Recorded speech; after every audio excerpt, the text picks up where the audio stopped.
In August of 1985, the citizens of California were on the lookout for the infamous Night Stalker. They knew what he was capable of and were unable to relax until he was found. The lead detectives on the case, Gil Carrillo and Frank Salerno, felt the same, and now that they knew Richard Ramirez's name, they felt that they were zeroing in. But his capture would not go as planned, and it would be years before there was any closure. I'm Laura, I'm here with my best friend Marina, and this is Grimm.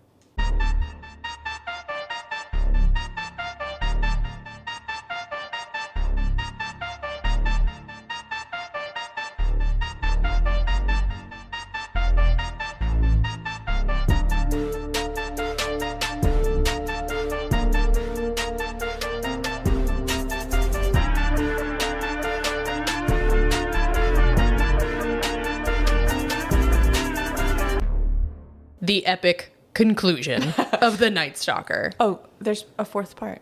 No, I'm kidding.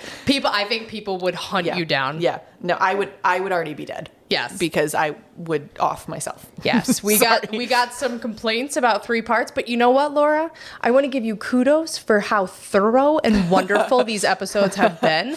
I think that people are upset because you have captivated us so intensely, and people just don't want to wait for their episodes. But you know what? It's worth it. It is. I do sympathize with waiting.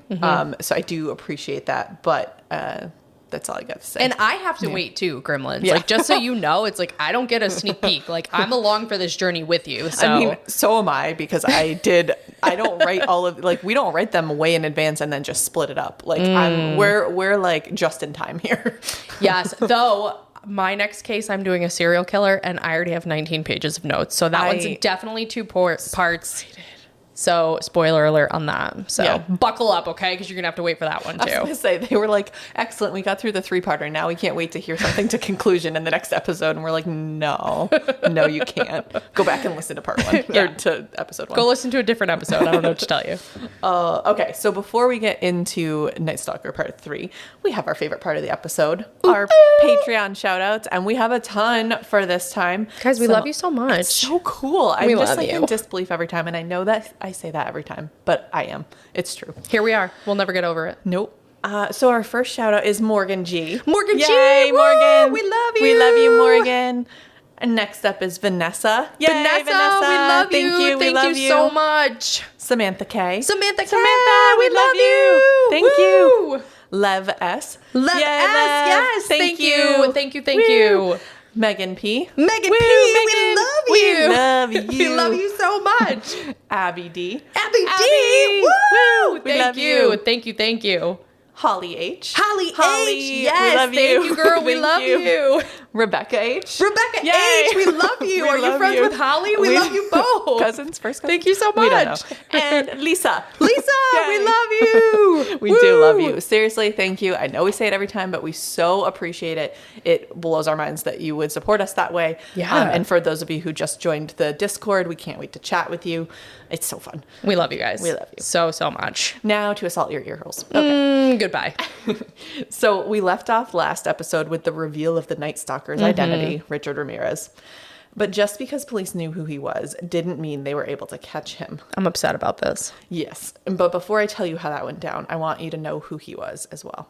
Richard Munoz Ramirez was born on February 28th, 1960 to parents Julian and Mercedes Ramirez. Julian was born in 1927 in Mexico to a very strict father of a large family. His mother died when he was just 12. As the oldest boy, he was responsible for helping his father, so this is now Richard's grandfather, Jose, with his 3 brothers and 4 sisters. His father believed in beating his children, and Julian always got the brunt of it. Oh. Jose had likely learned it from his own father. Julian's grandfather often beat him as well, so lots it's a family tradition. Yes, probably not appropriate to joke, but I had to get it in there. Sorry, it's early. It'll get worse, I'm sure. So I gotta get it in early. Although I am done telling you about all of the detailed murders and attacks, so maybe this is a little better for joking. This episode. This episode is my time to shine, is what you're telling me. Yes, but no more movie references. Okay, if you could. Can't help. So Mercedes, Richard's mother, was born in Colorado, also to a large family of 4 boys and 3 girls. Her family was full of love, but they did struggle financially. When World War II began, her family moved down to Camargo, Mexico to avoid the draft. And this is where she met Julian. Mercedes' family ultimately moved from Camargo to Juarez, which was difficult for the young couple who wrote to each other every day, as you do. And then, ironically, Julian ended up being drafted into the army, where he remained until he got scarlet fever and was sent home to Camargo. Wait, wasn't Julian in Mexico? Yeah, but he got drafted evidently in Mexico. Oh, so that's like why by it was the Mexican ironic. army? Apparently, yeah. Oh, okay. I didn't realize that, and I feel like that's really unfair. Even though that's not Mercedes' family, it just seems ironic that they had left to avoid the draft, and then someone she loved got drafted. Oh. Yeah, I'm not really good with history. I will just let you know that right now. So don't ask me any more questions about who was involved in World War II, please. All he wanted was to go to Juarez. So Julian wanted to go to Juarez to be with Mercedes. So he proposed to her in a letter. Both families opposed the marriage, with Mercedes' family thinking that Julian wouldn't be able to provide for her, and Julian's family thinking Mercedes was too uppity. So, not a mix, but the star-crossed lovers didn't care, and Julian moved to Juarez, where he and Mercedes, at just 19, eloped. Wanting her children to be born American, Mercedes insisted that she and Julian move to El Paso, Texas. They did, and soon Mercedes was pregnant. At the time, in 1949, the U.S. was testing bombs, but everyone, including the Ramirez family, were blissfully unaware of the effects of nuclear fallout affecting the residents of El Paso. Okay, wait. This might explain a lot. Oh, just you wait. Okay. That's why I'm telling you all these details. It does. Tell me more. I would. You're trying. That was the plan. Okay. That's what this whole thing is about, is me telling you more. So by the 1950s, birth defects were more and more present, including the Ramirez's firstborn, Ruben. Ruben was born with golf ball-sized lumps on his head and very sick. But interestingly, the bumps went away and Ruben recovered, so the Ramirez's just never thought any more about it. Oh. And there were no, I mean, I'm sure he did have lasting effects, but nothing that I read specifically about it. Wow. So he was okay. Mercedes was pregnant again just 2 months after Ruben was born. Joseph appeared to be healthy when they welcomed him to the world, but when he was 6 months old, they started noticing he was crying a lot, like he was in pain. By the time he was 1, the doctors confirmed that his bones weren't growing correctly. Oh. And he would struggle to walk the rest of his life. That's terrible. Mm-hmm. Making matters worse, Julian had taken an illegal job in El Paso, and in 1952, he was deported, along with Mercedes and the children, despite the fact that they were legitimate American citizens. Oh. The family returned to Mexico, and Mercedes picked up a job at a boot-making factory, while Julian worked on the railroad. They had a third child, Robert, who fortunately was healthy. Mercedes' job at the boot factory was to mix the chemicals needed to dye the boots. Sadly, you know where this is going. These chemicals were toxic, especially when one does not have proper ventilation or masks, as was the case with Mercedes. Okay, so move away from the bomb testing to go to a boot factory. Literally, yep. Okay. However, after 6 months of working at the factory, she birthed her first girl, Ruth, who came out happy and healthy. Okay. But the exposure was getting worse, to the point where Mercedes and the other workers realized they were getting what they called weekend withdrawals. Like they would get shaky and headaches and all that would go away when they got back on Monday. Gosh. And now Mercedes was pregnant with her 5th and final child. This was an extremely difficult pregnancy, with Mercedes having many dizzy spells and discomfort. Her doctor told her if she didn't quit working at the factory, she would lose the baby. So she quit when she was 6 months pregnant. It's unfortunate for the world. I'm so sorry, because we know who the 6th baby is. So if she just kept working for the boot factory, there'd be a lot more people alive. Just not quite long enough. So Richard was born at 2:07 a.m., miraculously with no apparent health defects. But as we know, that's not the end of the story. Richie, as they called the baby of the family, was almost killed when a dresser fell on him when he was 2. So he made it through being a newborn and all that. And then when he was 2, he had wanted to turn the radio on that was on top of the dresser. And like kids do, decided he would climb the drawers. As he reached the top, the dresser tipped over on him and knocked him unconscious. What is that? Is that the butterfly effect, where like if one thing was different? Yep. Oh my God, that's so wild. Yeah. And there's like a lot of opportunities here where he could have just not had the opportunities that he did. You're like, then he almost got hit by a car. No, then he was stuck on train tracks. Well, it's funny you should mention not those specific things, but literally there's like a series of unfortunate events. Oh my God, it's like the universe was trying to intervene before he murdered everyone. Oh, that's real creepy. Isn't that crazy? Yeah, I don't like that. It's like, I don't like that. The opposite of Final Destination? Yeah. Sorry, But there's like my movie reference. That's okay. I knew that one. So when he was knocked unconscious, he had a huge gash on his head, and he was unconscious for 15 minutes, which is like a really long time, I think. That did some brain damage as well, probably. And then, so he, recovered from that. A few years later, he was on a playground with his siblings. And although Ruth was his older sister, Richie was very protective of her. Some other kids were trying to bully her while she was swinging, so Richard ran up to stop them. Ruth couldn't slow the swing down fast enough and ended up kicking Richard in the head, and he was knocked out again with another gash in his head. Okay, yeah, all the blunt force trauma to the head really, not good for society. No, to say the least. Yeah. So Richard's quick temper was apparent not just in his protection of his sister, but it also wasn't just Richard that had the temper in the Ramirez family. Julian was successful in not repeating the beatings he had experienced as a child, but he couldn't suppress anger and often took it out on inanimate objects. And then all of his boys also expressed or experienced the same temper. So it definitely ran in the family. At least he didn't beat him. No, and it's interesting. I read the book I read was The Night Stalker by Philip Carlo, which had, I'm only giving you a sliver of the background. Sure. He did an entire section of the book on him. But it did seem like there was some abuse. I think he just didn't get into it. But I've read in other places and other articles. And I think in the Night Stalker documentary that's out on Netflix, they go in a little more detail. It sounds like it wasn't great. Okay. And I think that anger and that temper, even though it didn't come out directly in beatings, I think it came out in other ways. So now back to Richard's trials and tribulations. In 5th grade, they discovered he was epileptic. If only I could speak. So he had his first seizure while taking a math test. Ooh. He was taken to the nurse's office where Mercedes picked him up and brought him home. The next day at school, he had another seizure in the hallway.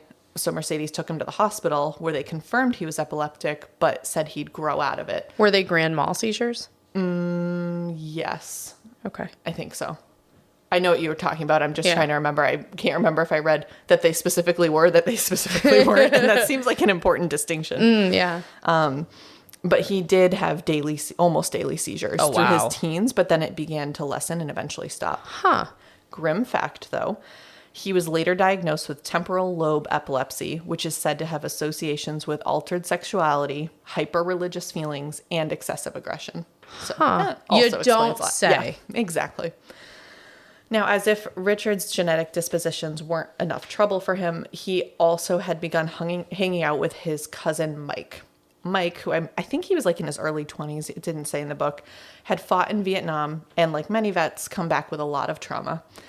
Mike covered this by acting like he had enjoyed the violence and death and was happy to share all of the details with his 12-year-old cousin. So Mike would tell Richie all about how he had killed dozens of men, raped women, committed other acts of violence. He even had pictures of his escapades, including a series of a woman performing a sexual act on Mike and then a picture of her severed head. Oh, so my real fucked up gosh. shit. Yeah. Richie ate it up. He was in awe of his older cousin. Well, as a 12-year-old, this picture is really starting to come together, right? Yeah. It is. And I'm like, kids have a morbid curiosity for gross stuff like that, but that's beyond. Yeah. Yeah. I can imagine you're hearing about the war and you're hearing this concept that your cousin fought men and people, and that part I can follow and being in awe, but these were really, and I think he brought home shrunken heads or something. I mean, really, really fucked up things.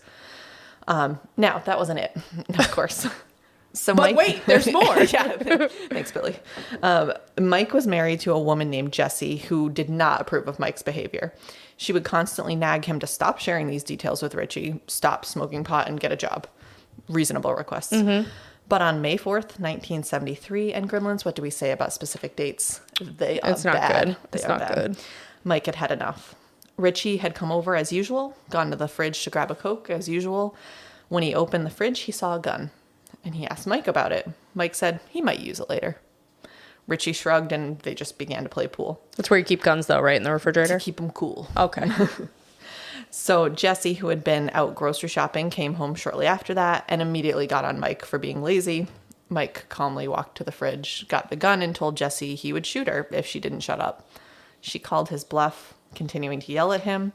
He pointed the gun at her and without hesitation shot her point blank in the face. Oh my God, in front of Richie, right? Richie was 13. Oh my gosh. So Mike did go to jail for that. but Richard never told anyone that he was there. So like Mike was like, you didn't see a fucking thing, get out of here. And he did, and never said anything. Mike obviously was caught, but they took pity on him, a war hero, and declared him innocent by reason of insanity. So he was put in a mental hospital. Now that event understandably changed Richard. That summer he moved to LA to stay with his older brother. But as you can imagine, LA in the 70s was probably not a great environment for a 13-year-old who was already struggling. In LA, Richard learned to break into houses and couldn't get enough of the content available in many of the porn shops. So he just had access to way too many things that were way beyond his age. Yeah, this guy's like the recipe for a serial killer with like the head trauma and like abusive family, like scene violence. Yeah. Yep. It's like check.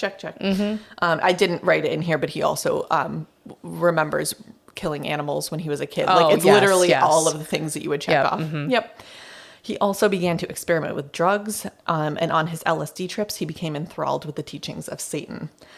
Now, for some reason, during this time, he also chose to have a job, which I say it like that because he was like stealing things and kind of living with his older brother. I don't know why he thought, well, I should have a job too. Good for him. But he worked at a local Holiday Inn doing maintenance, which gave him master access to all the rooms. Probably that's why. So no surprise, he began to abuse this power. He started by peeping into guests' rooms from the fire escape, actually. But, of course, that wasn't enough to satisfy him. He soon began entering guests' rooms at night while they were sleeping and just rummaging through their belongings, which I hate that. Is so creepy. I hate that. Successful, he didn't stop there. One night, he peered through the curtains into the room of a beautiful woman who was settling in for the night. Unable to contain his excitement, he didn't wait until she fell asleep. Instead, when she went into the bathroom, he snuck in. Taking the woman by surprise, he grabbed her and stuffed a piece of clothing in her mouth. Then he got her on the floor and pulled off her underwear, ready to have his way with her. Oh my God. But right at that moment, her husband, who had just been in the lobby grabbing something to eat, returned to the room. Seeing immediately what was happening, the big man threw Richard off and began beating him. Good. Richard, absolutely. If it weren't actually happening to this poor person, like it would be great for a movie. Right. Because Richard tried to fight back, but stood no chance. He was like 120 pounds. Good. Once Richard was subdued, the husband, of course, called police and Richard was arrested. He had been beaten so badly that he had to go to the hospital before going to jail. And Mercedes was called because Richard was only 15 when this happened. I was thinking that he was like 18. Me too. Holy shit. But he was being tried as a juvenile, so she had to come. Holy shit. But when it was time to go to court, the husband and wife had left town. Remember, they were just at a hotel. And they wanted to just forget the whole thing, so they dropped the charges, and he was let off without any consequences. He was caught in the act. I mean, that's not, like, for people who don't know the criminal justice system, like, that's not how it works. Like, maybe if they don't have witnesses or whatever, I guess. But, like, I remember there was, like, a domestic violence incident in the apartment I lived in. And I had to call the cops. And, like, when they came, because, like, it was a very violent situation. And when they showed up after they, like, finally got there and caught him, the wife was like, oh, I don't want to press charges. And they were like, yeah, I'm real sorry. Like, that's not how it works. Like, we have to enforce the law. And that's actually how, like, the domestic violence statutes and stuff came into play. Because, like, they did not do something and a woman almost died. But, like, yeah, you can't just be like, oh, I don't want to press charges. Like, it's up to the prosecutor and the police officers. I wonder if it was, because this would have been the 70s. So I wonder if something has changed since then. And it could just be, like, they didn't have the witnesses anymore. Right. So because he was a juvenile, like, he wasn't going to get something much. But, like, yeah, for people that see, like, I don't want to press charges. Like, that's not exactly how it works. Well, that's good. Yeah. Okay, so a couple years later, after about 4.5 years in the mental hospital, Richard's cousin Mike was released. I missed him. He got right back into it. He wasted no time resuming his training of Richard, now with a focus of teaching him more techniques of stealth and violence. So not just telling the stories, but let's get you skilled.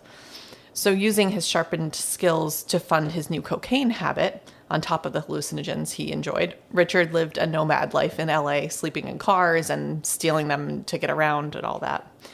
He also renewed his devotion to Satan, reading the Satanic Bible written by the founder of the Church of Satan in San Francisco. Sounds great. He was obsessed, even driving one of his stolen cars to meet the author, which of course only strengthened his belief.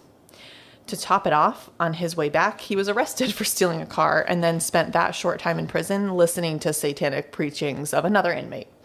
Okay. Yep. Just all put that Really mix right in the focused. pot. Yep. Really focused. Returning to the streets, he was also distancing himself from his God-loving family, and it seemed his fate was set at this point. Another grim fact for you. In addition to sleeping in the stolen cars, Richard's home was at the Cecil Hotel. The Cecil Hotel. MG. Mm-hmm. So he was like close to Skid Row too. Yes, he was, which is why I think a lot of seedy things were easy. Wow. Yeah, nobody was really paying attention to him. And yep. I think I knew that because I watched that Elisa Lam thing, and I think they mentioned that Richard Ramirez was there. I've read a bunch of stuff about about Ramirez, and I had never pieced those things together because the Cecil Hotel's been on my list forever to do too. And just in case you don't know, at the time, the infamous hotel had already had a history of violence, suicide, and murder. It had opened in 1927.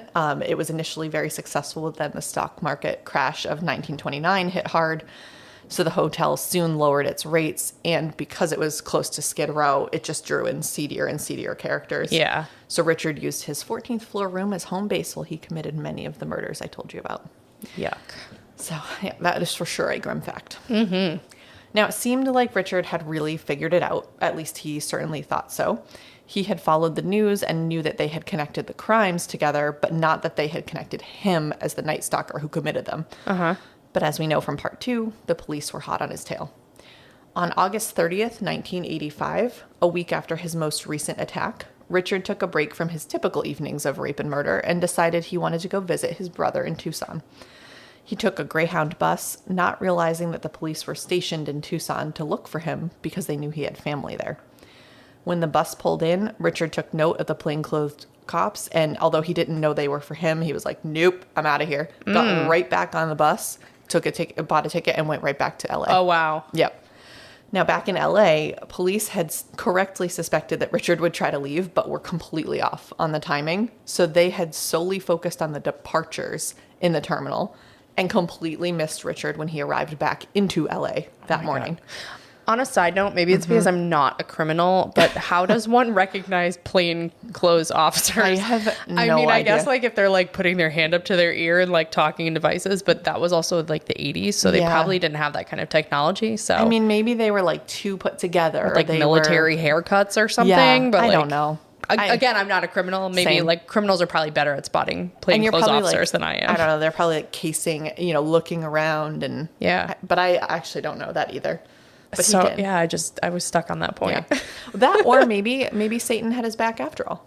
I don't know. I'm not. I've told you before. I'm not discounting that. Nope, agreed. Based on the houses he picked and the people he found Still and weird. the window is bizarre.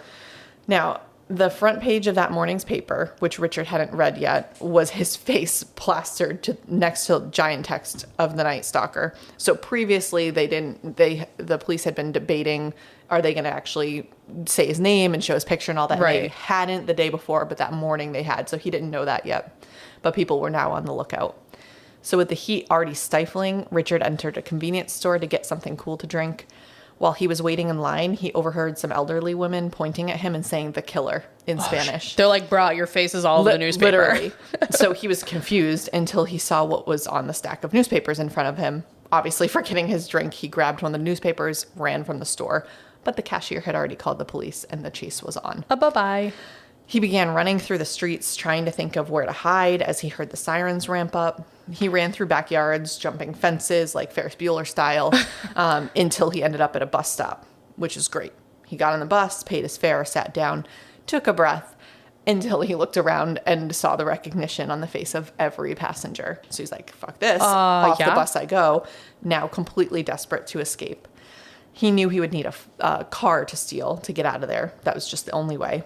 So he spotted a woman in the driver's seat of a car waiting for the light to turn green. So he ran up, ripped the door open, and tried to pull her out. Obviously, she screamed, and nearby citizens ran to help her. Richard was like, "Oop, never mind," and gave up and ran again. I would shit my pants. Yeah. Yeah. In either situation, actually. I don't like when people chase me either. But also, even if I deserved it. Yeah, the bus situation, like anything like that, I'd just shit my pants. Yeah, it would just be, you would have a really easy time finding me. Yeah. It'd be like breadcrumbs. Processed breadcrumbs. Okay. So more and more calls went out to the police. At this point, the people knew that they were watching the infamous Night Stalker. Richard knew it too and ran at top speed, trying to escape from them. He eventually turned onto Hubbard Street, pausing to take a breath. Bad decision. The residents of Hubbard Street were mostly Mexican-American, and they knew that Richard was Mexican and were infuriated that he would mar their proud heritage with such horrendous crimes. Yes. So unaware of this and with renewed energy, Richard began running through backyards again. First, he landed in Luis Munoz's backyard. Luis was grilling, and after demanding Richard tell him what he was doing in his backyard, he hit him with a spatula, and Richard got away again. Next, he ended up in Faustino Pinion's yard. Faustino was working on his daughter's Mustang. Richard, not seeing him, tried to steal the car, but Faustino was having none of it. Mm-hmm. The men fought, and Richard again ran. Good. Finally, he came across Angela de la Torre getting in her car. She screamed but refused to get out. Richard punched her and took her keys. Neighbor Jose Burgoyne heard the screams and ran to help, and Angela's husband, Manuel, also ran to help. He brought with him a metal bar, which he used to hit Richard over the head. Richard jumped out of the car and once again ran on foot. But Manuel and Jose weren't done. They ran after him with other neighbors joining. So this is quite literally an angry mob running after him. Oh my God, I love that you're calling him Manuel too, because it's probably Manuel. Okay, so remember how I said I was really bad at Spanish, and we did the Manuel, the language the language thing at the beginning of part 2 or part 1. I need to go do Babbel or like Duolingo. Okay, Mm-hmm. So it's okay. Manuel. I'm just doing an entire case with Mexican names, and it's completely fine. In all seriousness, I genuinely apologize. I am horrible at pronunciation. I know we can't pronounce even the easy ones, so you got to cut us a break. No. Fueled by anger, Manuel caught Richard and again hit him over the head with the metal bar. This time, Richard went down. Manuel wanted Angela to go get his gun, but her neighbor talked her out of it. Instead, they called the police. So it's actually a wonder that they didn't kill him right then and there. Yeah, like seriously. Yeah. Now, though Hubbard Street was in the sheriff's jurisdiction, it was decided that the LAPD would bring Richard in. When they sat him down in the windowless room, he told the sergeant, quote, "I want the electric chair. They should have shot me on the street. I did it, you know. You guys got me, the Night Stalker. Hey, let me have a gun to play Russian roulette. I'd rather die than spend the rest of my life in prison. Can you imagine? The people caught me, not police. You think I'm crazy, but you don't know Satan. Of course I did it. So what? Give me your gun. I'll take care of myself." Direct quote. But then he realized the sergeant was writing down what he said, and he stopped talking. The cops were like, "Please go on." You don't say. So now with Richard in custody, obviously Gil and Frank were called. The detectives were thrilled. The Night Stalker was finally off the street. They wanted to talk to him, but he refused until he had a lawyer. Well, he refused to talk about the crimes. So they were like ready to walk out. And he was like, actually, if you just want to chat, I'm good with that. I just don't want to talk about the murders. So of course they were like, yeah, sure. So they began asking about his family and his background, but Richard seemed to be holding back until Gil switched from talking in English to Spanish, and Richard opened up. They talked more about his family, then of course about the Church of Satan. And Frank was happy with how the interrogation was going, so he kicked Gil under the table as like encouragement. But Gil misunderstood, thought that Frank was telling him to stop, and then like that totally took out the momentum, and Richard clammed up and asked for a lawyer. So really unfortunate. Yeah. Also, though, like you're sort of towing the line if you like switch over to interrogation questions after he's asked for a lawyer. True. So I think it worked out. You want to be careful with that. Yeah. So I think it all worked out. Yeah. Although they probably had enough even without his confession to get him. But before they even asked any questions, I think they got all that. Yeah. So a lawyer he got, actually more than one, but I'll talk about that in a second.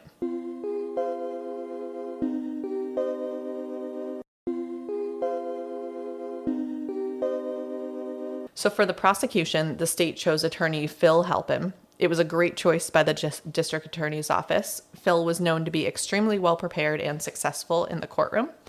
In fact, he had been co-counsel on the Charles Manson case. Oh, wow. And in another high-profile murder case, he had even challenged the defense attorney to a fist fight. So he didn't really mess around. How do you have that on your like career roster? You're like, oh, Charlie Manson, Richard Ramirez. Yeah. Just another day in the office. I was going to say, I'd be like, I think I've contributed enough. Thank you. To society. Yeah. I'm going to retire now. You're welcome. You're welcome. Now, for Richard, he was assigned a lawyer from the public defender's office, a man named Alan Adashek. Richard would prove to be a difficult defendant. He actually wanted nothing to do with the trial, thinking it would be unfair and that they would just put him to death. Not wrong. He just wanted to plead guilty, which Alan firmly opposed, as did Richard's sister, Ruth. She had come up to LA to support Richard, and she was completely against her little brother giving up without a fight. What? Which is tough, but also, like, come on. Yeah, I mean, like, it sort of depends on the circumstances here. This seems like a pretty good case to plead guilty and, like, see if you can get some sort of plea deal. What is that? Alfred plea. Yeah, that's a Connecticut thing, though. I think. Question mark? I don't know. But either way, he didn't do that. Okay. So on September 3rd, Richard was brought in for his arraignment. Phil announced to the court that the state was charging Richard with the murder of Bill Doy, the robbery of his home, the rape of Lillian Doy, and another robbery, one we didn't actually cover before the murders. And he stated that there would be more charges coming. He also requested no bail, which the judge agreed with. So also, love good. That you've done like 2 hours on this guy. You're like, oh, a whole bunch of crimes we didn't talk about. Oh, literally. So actually, there's a whole bunch of things too. Interestingly, the book didn't get into. I say the book. It's like it's the only book in existence. It's the Bible on Richard Ramirez.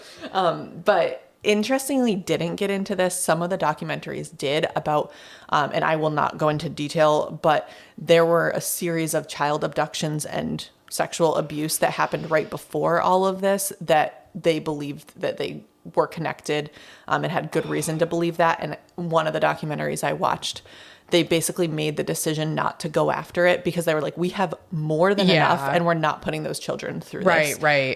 So it's like literally even worse than all of the things I told you. There's more. Yeah. He's worshiping Satan. Was it like very narcissistic? Because like it is him. Yeah, literally. He is Satan. Awful. Like I mean, we put a T at the end of that. He is Satan. Satanic. He is Satan. Listen, we don't pronounce things good on this podcast. I've done real good. But yeah, I mean, we've covered some pretty heinous cases, and everyone's affected. When I think about the people affected in the case, it's therefore the worst case. Yeah. But this one is. I think this one's the worst. Yeah. I think so. You're welcome. I think because it's the most victims we've talked about with someone, and like he really did terrible things to them too. Yeah. Like it's not just he like robbed someone's house. He did awful things, even if he left them alive. Yeah. Anyway, so Phil also coordinated a lineup, which would be held a couple days later. All of the survivors of Richard's attacks were present that Thursday. They were visibly shaken, especially when the men in the lineup were instructed to say the phrase, "Don't look at me, bitch, or I'll kill you." No. Yep. Despite their fear and trauma, every single witness selected Richard from that group. Yeah, of course. Yeah.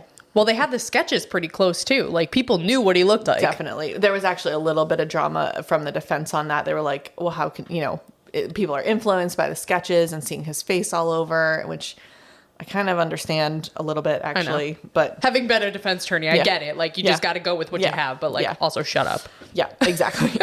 So after the arraignment and lineup, Richard was frustrated with Alan. Again, that's his lawyer. Richard was getting frequent migraines and believed he was being poisoned in jail, which there's obviously well, I don't know, maybe somebody did it, but I would poison him. But they couldn't find any evidence for that, and he felt that Alan wasn't doing anything to help him. He was also still mad at Alan for not listening to him about pleading guilty. And at the same time, an attorney named Emmanuel. That one actually is, I think, Emmanuel. Okay, so that's unfair. I don't think it's Emmanuel. So what? Emmanuel. Okay. Bizarra. And I'm going to say it 5,000, Barraza, sorry. I'm going to say it 5,000 more times. Also, all the Catholic people are coming after us because it's Emmanuel in the Bible. Like, they called him Emmanuel. Anyways, Guys, go ahead. Person A, I'm just kidding. No. So he had reached out and said he was interested in helping with Richard's case. Emmanuel couldn't actually practice law in California, but he offered to oversee Alan at no cost to Richard. Okay. At least not up front. In reality, he wanted to get in on any movie or book deals that Richard might get. And Richard, oblivious to this, just took him up on the offer. Was he a lawyer in another state? He was a lawyer, yeah. Oh, he didn't do it like pro hoc vice. He just Okay, so I'm already trying with Spanish. I cannot do Latin as well. I'm limiting this to 2 languages. You just can be like admitted in another state for a limited purpose, like with the supervision of another attorney. You like pay a fee and you can file an appearance pro hoc vice. I don't know why they didn't do that. I don't know. Actually, interesting. Because he did stay on and like do stuff and helped. So I don't. It wasn't. Maybe like it was, he did and they just didn't mention it like that. Maybe that would be normal. Huh. Okay. I don't know. It's a great question that I would have never thought to ask. That's fair. That's fair. So in his previous court appearances, Richard had buried his face in his hands and tried to avoid the cameras. But when it came time for Richard to make his plea, he made no effort to hide his anger. He spent the whole time glaring menacingly at Phil and the media, which I'll post some pictures of that. He is a scary man. He looks terrifying, Yeah. right? I think that image is burned in my head, and I don't think I've seen it in like a decade. Yeah, it's, I hate it. Meanwhile, Alan was telling the judge that they needed more time before Richard actually submitted a plea, and this was granted, so his next appearance would be September 9th. Now, during all this delay, Richard was still displeased with his counsel, and although he liked Emmanuel joining the team, he wanted Alan off just completely. He just hated this guy. Emmanuel met with Ruth to consider their options, so I don't think he was his counsel then, because they were like literally looking for other lawyers to step in instead of Alan. So I don't know. But Ruth was actually the one to make the suggestion of the replacements, which seems like she doesn't seem like the expert that I would have expected to make a decision on who the best counsel was. Right. First, she suggested Melvin Belly, who was a strange choice since his specialty was matrimonial litigation. That's who you want to pick to be your criminal defense lawyer, for sure. Yeah. Now, her other suggestion was Daniel Hernandez, whom she'd met in El Paso and she just knew him, and he's practicing criminal law. She's like, I heard this guy once. Pick him. It's quite literally how that happened. So they called Melvin in. He had a lot of experience, just completely different category. It's like a of law. pediatrician doing brain surgery. Right, exactly. It's like, Yeah. So after talking with Richard, who was still determined to plead guilty and now was also refusing the insanity defense, he told Emmanuel that he didn't have time or funds to help and was just like, no, thank you, goodbye. Great choice, I think. Yeah. And also, I mean, you have the duty to counsel your client, but it's ultimately up to the client whether or not to plead guilty. So it's almost like they're misrepresenting him in not letting him do what he wants to do. Agreed. And it really would have saved everybody, honestly, if he had just pled guilty and whatever. Been done with it. Now, meanwhile, Alan and Richard were just becoming more and more at odds. Now, Alan wanted to keep Richard out of the court completely, like literally out of the courtroom, especially with his recent poor behavior. This infuriated Richard, who demanded that the judge take Alan off his case entirely, which I think he can do. Like, he can say, I don't want this lawyer, right? Like, the lawyer can be like, I will be your lawyer. He can, but like, if it's a court-appointed lawyer, you can't just keep switching lawyers because everyone would do that. But he's switching to not other court-appointed lawyers. Yeah, you could hire another lawyer. Yeah. So I think that's how that all happened. Now, to his credit, Alan tried to provide Richard with another option, a man named Joseph Gallegos, also probably butchering it. I apologize. Now, briefly, Richard agreed to allow Joseph to represent him, promising again to sign over any book or movie deals to him as payment. Oh my God. Which is fine. Now, unfortunately, this arrangement was too good to be true. It turned out that Joseph had certainly had experience in the courtroom, just on the wrong side. Oh no. He'd been arrested 10 years before for shooting a sex worker over a payment for a blowjob. Oh. Richard was like, well, that's fine. Like, he literally didn't care. And he didn't get disbarred? Apparently not. Okay. I don't. They're playing fast and loose over there with the rules of ethics in California. I know, but if you're practicing law in another state, you can't practice it in California. But you want to shoot somebody, you go for it. Oh my gosh. Now, Richard, like I said, didn't care, but agreed to meet with Daniel Hernandez. That was Ruth's other suggestion at her insistence. So Daniel arrived with his brother, who was also an attorney, named Arturo. I like that name. However, they were perhaps an even worse option. Neither brother had ever tried a murder case. Definitely who you want to represent you. Let alone an uphill battle like this one. But the media had just gotten a hold of Joseph's past, and Ruth was worried that no judge or jury would take him seriously. Probably true. Combined with the Hernandezes telling Richard that they felt they could win, which, what? He chose them as his counsel. I just want to know what the defense strategy was. Delay. That's it. I Delay. know some lawyers. Delay. I know some lawyers, and that tactic has worked successfully for some of them. Spoiler alert, it did not work successfully for them. They did delay a bunch, which we'll get to. Oh my gosh. Now, even the Bar Association itself knew this was a bad idea. In fact, it recommended that the minimum criteria for a capital crimes case be that each lawyer have 10 years experience as attorney of record in 50 trials, 40 of them involving felony charges, and then 30 of the 40 to have been completed before a jury. That's so many trials. It sounds like a lot. Yeah. Especially like that kind of case seems like a long case, you know. Yeah. But yeah, you would want someone to be experienced if they're doing a capital felony. Exactly. But the Hernandezes didn't meet any of these criteria, having only 5 years experience. Oh my God.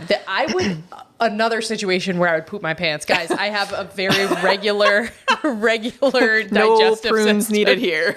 Very regular digestive system. Oh my God, like 5 years out of law school getting like a capital. Yeah. Capital felony case. This one, of all of them. I'd be like, I'm going to be in a movie, but I'm also going to be disbarred. So that's fun. Yep. Now their counter argument was that California law mandated that the defendant be allowed to have the counsel of their choice. Not wrong. No. So in a ruling on October 24th, the judge agreed.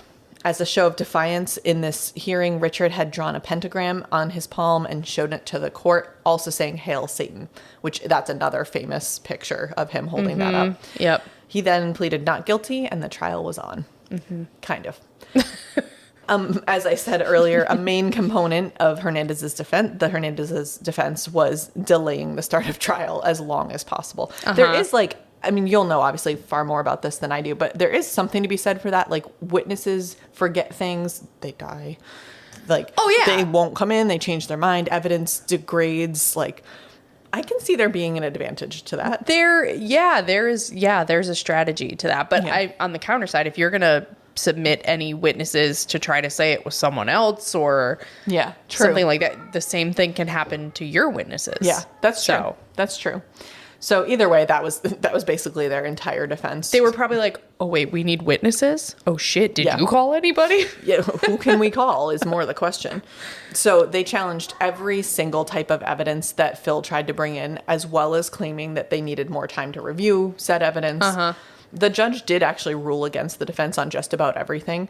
And Richard's preliminary hearing was finally scheduled for March 3rd, 1986. So maybe 6 months after all this was happening. See, that's interesting because my experience doing appeals is that when they have a hefty amount of evidence against the defendant, they'll give them everything. Like, they'll let them win all the motions because then when it comes down time for appeal, they're like, what are you appealing? Like, you literally won every motion, but the state still had so much freaking evidence against you that you went down anyways. I think I genuinely tried to not make this 4 parts or I would have put all this information into, but like the evidence that they were bringing forward, I think it was like pictures of the bodies. It was things that clearly would have contributed to the violence. Like a prejudice so they really didn't want it in there, and Phil really did want it in there.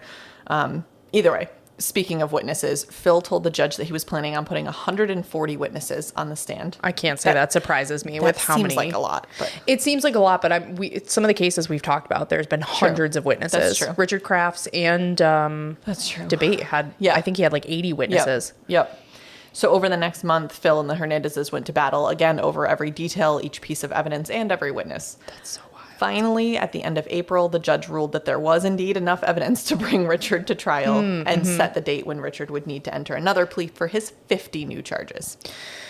That sounds so exhausting to do all that paperwork. Yeah. The idea of a mistrial, like I think about all that, I would quit my job. Yeah, I would just quit. I give it to these prosecutors that try cases for like 6 months. It ends in a mistrial, and then they're like, okay, here we go again. I don't think I could do it. I couldn't do any of this, actually. Yeah. But, I mean, when it's your job, like, you just have to. See, that's why I'm not a lawyer. It sucks. So on May 21st, Richard again pleaded not guilty. And again, the defense aimed to delay the trial as much as possible, using the same tactics as before and adding in some complaints about the judge being biased. Oh, wow. They managed to push the start of jury selection to July 21st, 1988, which is over 2 years later. Impressive. So again, if you would like to know all of the reasons why it was delayed, you can read the book, but I am saving you from those details. Impressive. They began with 1,600 citizens, and after 6 months, a jury and 12 alternates were sworn in on January 10th, 1989. I love how many alternates they picked. Is that a lot? Yeah, I feel You like don't the average... normally have all 12, like it's not all of them. I feel like a normal, like normally it's like 12 jurors and like 2 alternates. Oh, I didn't know that. I thought they just had a whole extra jury. No, but I mean, it would make sense for how long the trial is going to be. Like, you don't know if somebody gets sick or like something happens. Oh, but something happens. Oh, fuck. We'll talk about Okay, that. tell me more. And so it began. So Phil gave the opening statements for the prosecution. He told the jury he would take them through the series of crimes, what connected them, and how he planned to prove that Richard was responsible. I will not take you through each side's case, or we literally would have been at 4 parts, and you'd be reporting on my murder. So I'm just going to hit the high points, or low points. I mean, they're sad. But for the prosecution, Phil called on experts to validate the fingerprints matching, the significance of those Avia shoe prints, ballistics, and even the state of Richard's teeth. I mean, they went through everything. Ugh. For each deceased victim, he put their loved ones on the stand to talk about how they discovered their tortured bodies. Ugh. He called police and first responders, and perhaps most impactfully, he called the survivors of Richard's attacks to tell their stories. I cannot imagine being in that courtroom. No, and I'm going to tell you some details about it, and it is even like third hand, it's really hard, or 10th hand, we're really far removed. Oh my gosh. It's hard. So the first was Maria Hernandez. More than 3 years from her attack, she was now married and pregnant with her first child. Oh. She described what happened that night along with Richard following her into the garage and pointing the gun at her, then going into her condo and murdering her roommate in cold blood. Is she the one that the gun hit like her key ring or what? Oh my God. Yep. So Phil had her identify Richard in the courtroom, which she bravely did. Mm-hmm. On cross-examination, Daniel showed no sympathy whatsoever to this woman for what she had been through and asked her to just repeat many of the details. He was trying to get her to admit she didn't know who shot her, but instead it just came across as him berating her. Phil continued to call witness after witness, and with each cross-examination, it was clear that Daniel Hernandez was in over his head. Shocker. Mm-hmm. He was also without the help of his brother, who had taken ill and just rarely was in court with him. So he called for the help of a seasoned criminal defense lawyer named Ray Clark, who joined the team. Okay. Continuing through his witness list, Phil had Carol Kyle take the stand. She looked defiantly at Richard as she calmly recounted the events of the night that she and her son were attacked. She told the jury, which was made up of 7 women and 5 men, the excruciating details of her sexual assault. And Phil ended his questioning by having Carol identify Richard in the courtroom. Is she the one where the son was in the closet? Mm-hmm. Okay. Good memory. Thank you. Very good job. Thank you. When Ray stepped up for cross, he treated Carol like someone who had made a mistake instead of a victim. He tried to show that she had not had enough light to see her attacker and that Richard hadn't actually threatened her son. But this just didn't sit well with the jury. It was clear what had happened. Yeah, this sounds like a bad strategy. It absolutely was. He had no strategy, like none. So the next survivor to testify was Whitney Bennett. That was the 16-year-old who had been beaten after she got home. With the sparking telephone cord? Oh my God. Although she couldn't remember the details of the attack itself, she could certainly tell the court about how it had affected her life. She talked about her lengthy stay in the hospital immediately after her attack and how for 2.5 years after, she continued receiving medical treatment, including many surgeries on her hands and head. Like he had with Carol, Ray tried to make it look like, so it was between Ray and Daniel that were doing cross. Wait, what happened to her hands? I don't was know. it like they were like tied up? Yeah, all sorts of things. Yeah. Yeah, there was additional details I didn't go into in all the murders, but he would also like tie people up really aggressively. Well, I remember, didn't that woman's it like slit her skin? Yeah. And then he also would use like these, they're called thumb cuffs. I don't understand why they exist actually, but they literally are like, they go over your thumb. So like there's all sorts of things he was doing that just injured people on top of all the things I mentioned. Oh. So now Ray tried to make it look like Whitney had also made a mistake, that she had been followed on her way home and didn't notice, which first of all, how, okay. if that were true. Right. Are they going for like an alternate attacker theory? I think they're trying to say you have no idea it was Richard that did this. Okay. It's like overall their theme. Okay. So they're like, you were a victim. We're going to berate the shit out of you, though, for pointing the finger at my client. I think that sums it up pretty well. A great way to gain sympathy with the jury. Jury loved that, yeah. Next up was Samkid Kavanagh, who was next to have to tell the audience about her audience, it's the courtroom, I guess it's not audience, about her horrible ordeal. Speaking so quietly that they could barely hear her, she walked through the events of that night, sobbing as she told them the details about her violent sexual assault and how she had gone to her husband after Richard had left, hoping to find him alive. Oh, yeah, that was the one where Richard said that he just knocked him out and he had already shot him in the face. Yeah. Now, of course, the jury was morbidly captivated with this, and even Gil said seeing her testify was one of the saddest things I've ever been exposed to in a courtroom. Oh, my gosh. To say the least, Ray had no success on cross. Uh-huh. The last living victim to share her story was Sakina Abuath. Already traumatized by having to relive the events of that night, she was also fighting off the flu, which just seems so unfair. That's not fair. Phil was gentle and caring with her on the stand, and he helped her tell the jury about how Richard's attack had woken her from sleep just half an hour after she'd finished breastfeeding her new baby. She cried deeply as she explained how he had beaten her and abused her.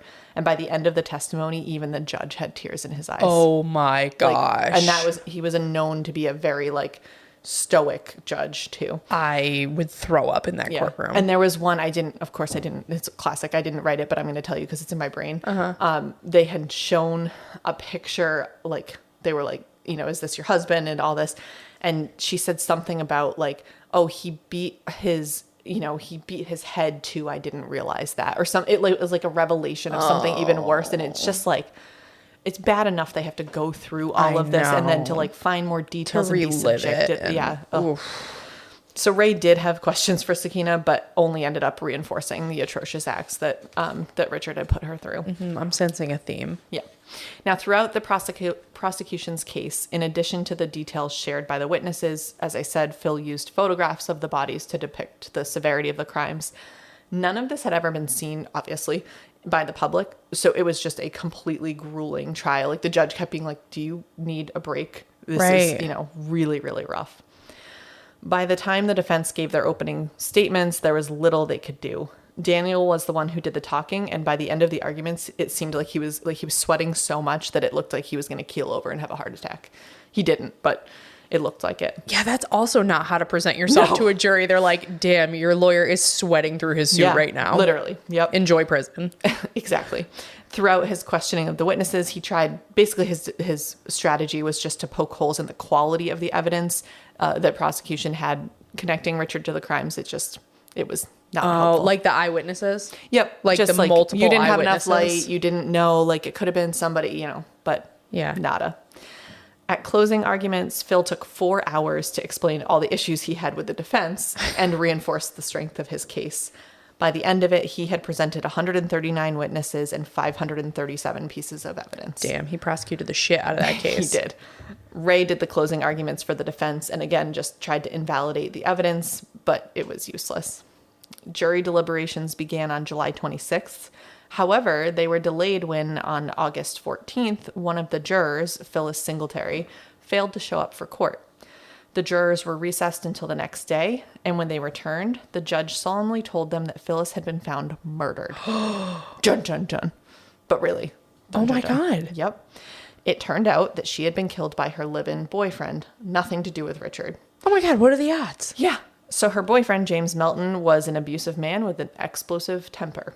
When he found out that police had identified him as responsible and were on their way to arrest him, he killed himself with the same gun he'd used to kill Phyllis. Oh my gosh. He left a note saying he'd killed Phyllis by shooting her twice in the chest over, quote, domestic disagreements.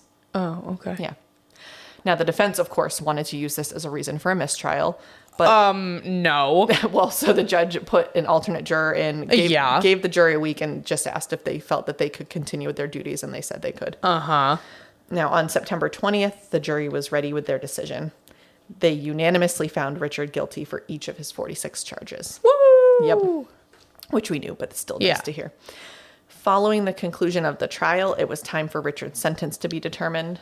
Richard was fed up with going to court and flatly refused to put on a defense for the sentencing trial, despite the fact that the state was going for the death penalty. So he was just like, fuck it, go kill ahead. me. Yep. Knock your socks off. Now, his lawyers and Ruth did all they could, of course, to try to convince him otherwise, but he wouldn't change his mind. Yeah. So Phil went forward with the state's reasoning for wanting the death penalty, and the jury began their deliberations on September 28th. By October 3rd, they had their decision. They had agreed with the death penalty for all of his crimes. Yeah. Not surprising. I know, like, the head trauma and, like, you know, the trauma of childhood, but, like, this was Get him off this this was earth. not a mistake. Yeah, like, no. this one, yeah. Get him off this earth. This is a bad seed. Now, after the hearing, Richard was allowed to address the court. Here's what he said. In part, it was actually long. He said, quote, "You don't understand me. You're not expected to. You're not capable. I am beyond your experience. I am beyond good and evil. I will be avenged. Lucifer dwells in all of us. I don't know why I'm even wasting my breath, but what the hell? For what is said of my life, there have been lies in the past, and there will be lies in the future. You maggots make me sick. Hypocrites, one and all." Okay. Thank you, sir. Then the judge allowed time for the victims and families to make statements before he formally signed the death warrants. For the sake of time, I won't read, obviously, all of their full statements, but I did want to share a few moving pieces from Virginia Peterson, who was the one who had survived being shot in the face and whose husband chased him out. Yes. She said, quote, "It has been over 4 years since the attempted murders of my husband and myself, an act which only took seconds, yet to this day reverberates with the original horror. We had to move from our home. Christopher, her husband, lost his job of 11 years due to the injuries caused by the bullet. It rests at the base of his skull. The surgeons decided not to remove it for fear of paralyzing him, but he is in constant pain. Nights are the worst. I suffer from a sleep disorder in which I wake up many times a night, sometimes with panic attacks. I scream in terror, not knowing why I'm frightened beyond my control. My daughter was 4 years old in 1985. I can still hear her screams of terror during the shooting. When we were released from the hospital, I reached for her, but she recoiled at my face saying, 'You are not my mommy.' In kindergarten, she told me that she could understand why people killed themselves because of what that bad man had done."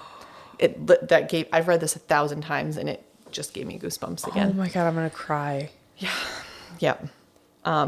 So coming out of that, in stark contrast to how Richard had affected the victims' lives, part of the draw to his trial was from women who were sexually attracted to him. I do not fucking understand. Nope. It gave me Ted Bundy vibes, but these women were like really, really fucked up. That shit happened with Charles Manson though, too, didn't it? Like, what the fuck? It was like, not only did they find Richard attractive, but they were also obsessed with Satan, and they would write to him with how they wanted him to do these unspeakable things, like really like things I don't even want to repeat. Many of them went to visit him at the jail.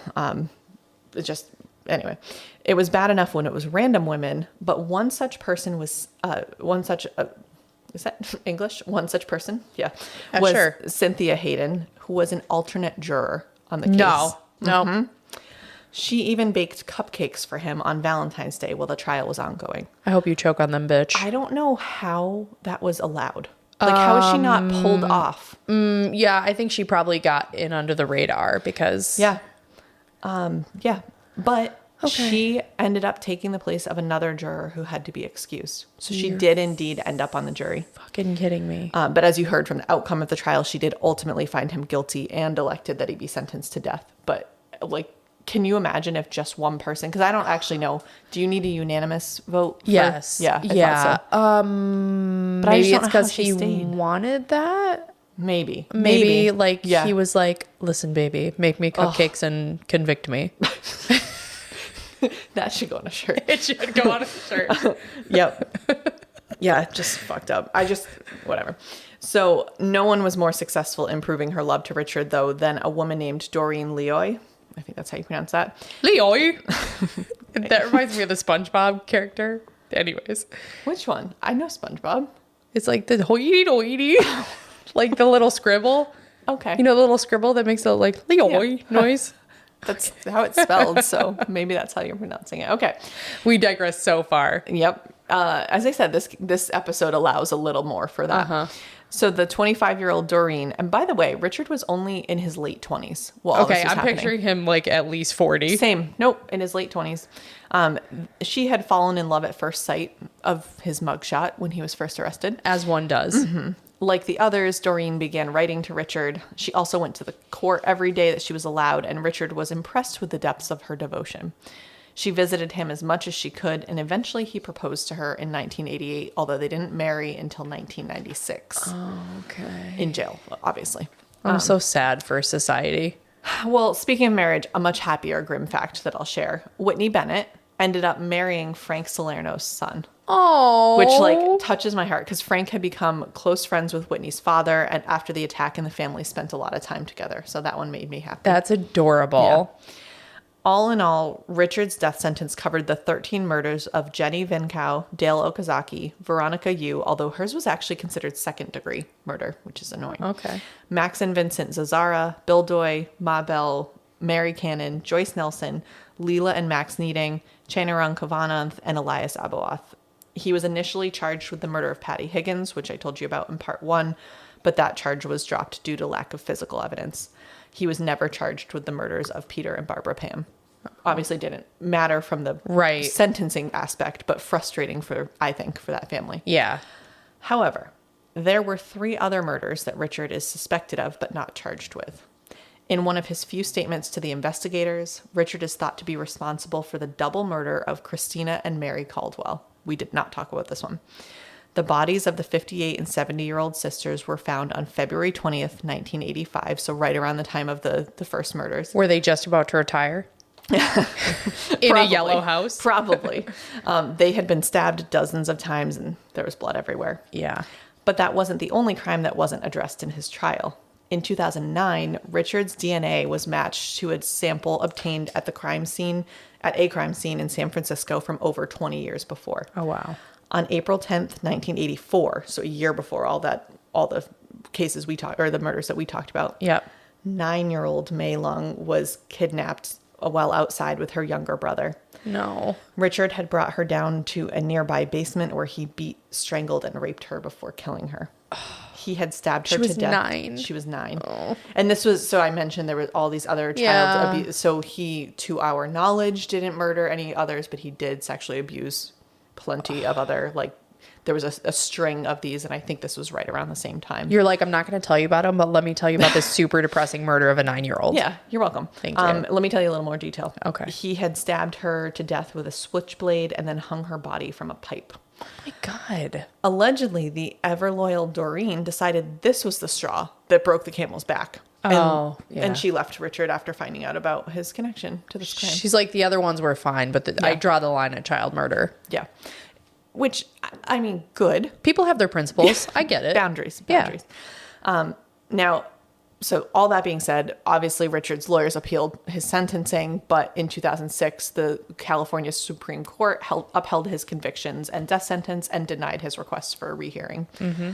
It soon wouldn't matter. Richard died from cancer on June 7th, 2013. Good. Yeah. It is almost... Did you say 2017? 2013. Oh, I was like... Yeah, June 7th. So it's still pretty recent, though. Well, I mean, in our world. Yeah. So, so that is how it ended, which was almost really... I mean, I'm glad he's gone. Right. But almost frustrating. He actually would have been put to death in a gas chamber. Is how that would have gone, which is interesting. Oh, that's like some states still have the firing squad, I think. No way. I think so. Oh my God. I don't know. I don't think a lot of people are put to death guillotine anymore. Anywhere. I don't know. I don't know. I'll apply all of those to Richard, please. But my knowledge of the firing squad is that there's like four or five or more people, and like one gun is loaded. So the people on the firing squad doesn't know who actually killed that seems good. the person. That seems good for them. For people with a conscience. Yeah, true. You know? Yeah. Ugh. Okay, first of all, I just have to say, you did the damn thing. Like, you read the book, and the book was wonderful. Yeah, and then you told the book in a very wonderful, captivating way. It was like a 3-part book report. Like, I'm really not even sure if I knew how fucked up Same. Richard Ramirez was. I Like, literally knew have he read was that before, super but yeah. fucked up. Yeah. But, like, Yeah. you really brought it all back. I'm so glad. It's funny is not the right word, Yeah. but I have read that book before doing it for this case. And I also didn't remember, I swear I like blocked it out of my head how creepy it was. Cause I really, no case has bothered, maybe the Watts family, that one really, I still think about that one. Really sucks.